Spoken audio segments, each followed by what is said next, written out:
Aileen was a woman in Florida that took 7 men's lives. Not only was she so unapologetic in her interviews that it seemed like she was almost insane, but she ultimately pushed to have the electric chair. Every bit of my complaints and trashed all grievances. They're trying to make it look like I was crazy at all times, rig up the room with torture. If I said anything about I think their whole plan was trying to make it look like I was totally crazy. And so nobody would believe anything I had to say about anything. Some may ask what happened leading up to all of this. Let's get into her background. Aileen's abuse started early on in her life. During her childhood, when she was 6 months of age, her mother gave her up to her grandparents.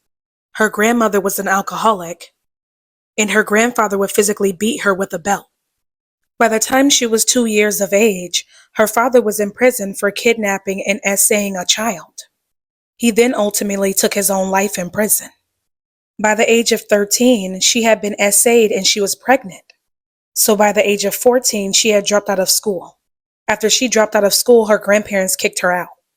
This is when she started her life on the road. She was not only just selling herself, but she was hitchhiking along an interstate in Florida. Even though this was dangerous work, she did this for many years.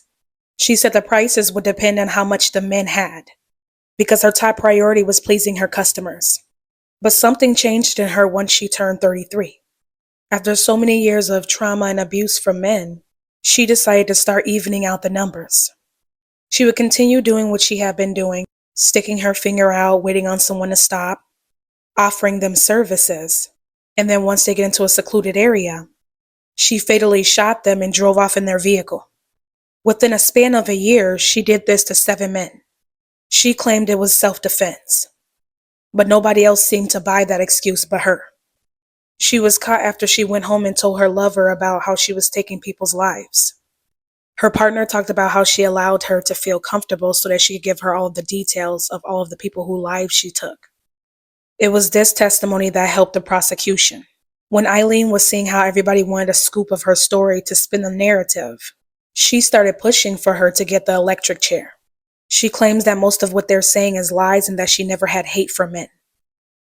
On October 9th, 2002, Aileen was executed by lethal injection.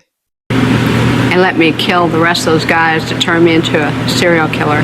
I know they did, because I was no professional serial killer or anything, murderer or whatever you want to call it, I wasn't professional at what I was doing. Aileen, I did some sloppy work, and I left. How have you